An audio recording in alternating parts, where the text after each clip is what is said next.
I went in to see Michael Davies today, and I paid €181 for a Zoom consultation with him to deal with, to talk about estate planning and inheritance.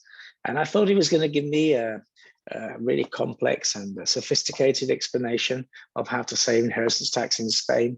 And he basically told me to get married. Okay, my name is Michael Davies. I'm a Spanish lawyer. I've been specializing in estate planning, probate, inheritance-related litigation all over Spain since 1996. Okay, so what our friend is saying here is correct. I've recommended getting married as an estate planning strategy many times over the years. It is one of the tools that we've got in our toolbox, our estate planning toolbox, marriage. It can save lots and lots of money. In Spain, it's the beneficiary that pays the inheritance tax, not the estate. And you pay more or less inheritance tax depending on your relationship with the deceased. The further away you are, relationship, the more inheritance tax you pay because the less exemptions you have. Inheritance tax exemptions are not the same all over Spain. Different regions of Spain have different levels of inheritance tax, but all over spouse, which is group 2, is very well treated compared to a stranger, which is what you'd be, your boyfriend, girlfriend.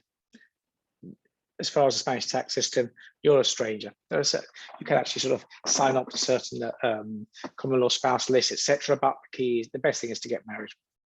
Okay, so how much is the difference? Well, let me give you a little example, and then I think our friend or people wouldn't criticize when I keep insisting on marriage at the consultation, because there are lots of different ways of saving inheritance tax. And if you're not married and you're going to leave everything to your partner, marriage is the absolute. That's what's important. Everything else is just the detail. Okay, so let me give you a couple of examples. So let's say, for example, that we're here in Andalusia, and let's say that the gentleman has a property. Let's say they have a jointly owned property. They're non-residents, they have a jointly owned property down in Estepona worth, I don't know, €1 million, for example. So on €1 million, if one of them passes away and they're non-resident,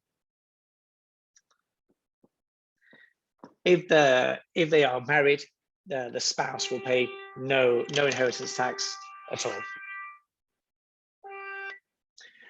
Will pay no inheritance tax at all.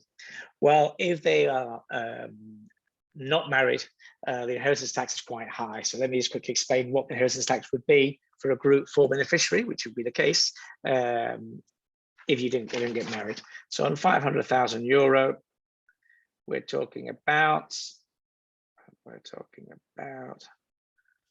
500,000. We're talking about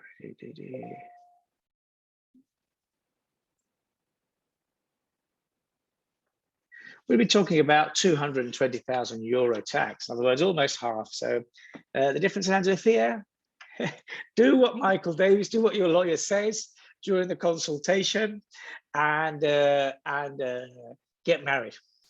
If one of you passes away, the other will pay no inheritance tax.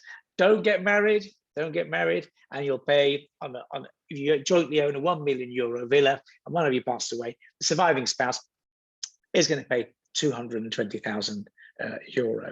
They were residents of Spain, and they pay a little bit less because of there's an allowance for the main home, but we're still talking about very large amounts of inheritance tax.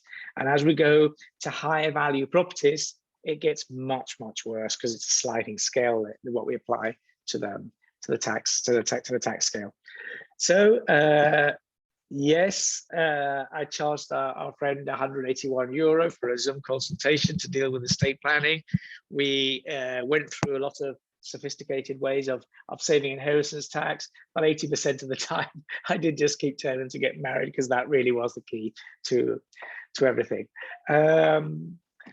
So that's it in a nutshell. So get married and you'll save lots of inheritance tax, and it will save you probably much more than any other way of complex estate planning.